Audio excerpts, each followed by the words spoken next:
Nood ako ng mga vlogging yan, mga ganyan. Gawin natin bilang nanay edition na vlogging. Since kami mga stay at home na nanay, madalas nasa bahay lang. So, ano pa ba iba-vlog namin? Yung mga ginagawa lang namin sa bahay, diba? So, gagawa tayo ng mga kunwari mga vlogging ng mommy edition na vlogging sa loob lang ng bahay. Kasi wala naman tayong ganap.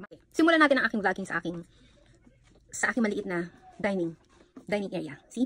Kita niyo yung dining area na yan? Yan. Kita niyo ang kalat? Yan. Lilinisin natin yan. Yan. Maya yan. Kasi kalat lahat yan. Yan. Sobrang kalat. Tapos, saan tayo magtutur? Magtutur tayo sa aking maliit na kusina. Kita niyo ang kusina ko? Kalat pa rin yan, di ba?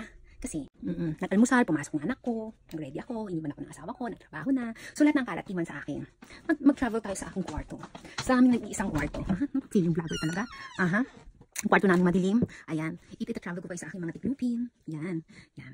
Ano na yan? Isang linggo na yung tiklupin na yan. Hindi ko matapos-tapos kasi ginugulo ko ng mga anak ko. So, naipon ng aking mga... Konti lang siya. Di ba? Ang konti lang.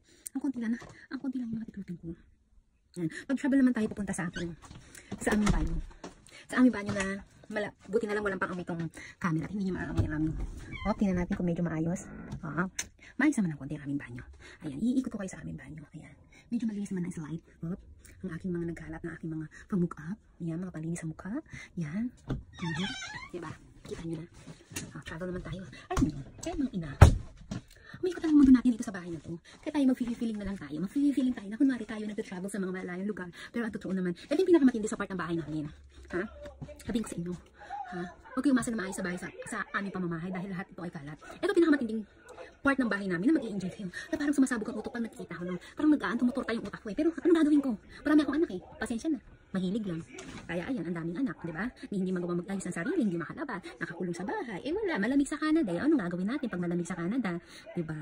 Pag malamig, mapainit. Ayan, dumami ang anak, sunod-sunod. Ayan. Di ba? Ang ganda ng bahay namin. Saan ka nakakita ng bahay na ganyan, di ba? Hello guys. Hi. Hi. Ano? Natutulog yung isa? Hi. Say hi. Hi. Nakita nyo? Nakita ninyo kung gana.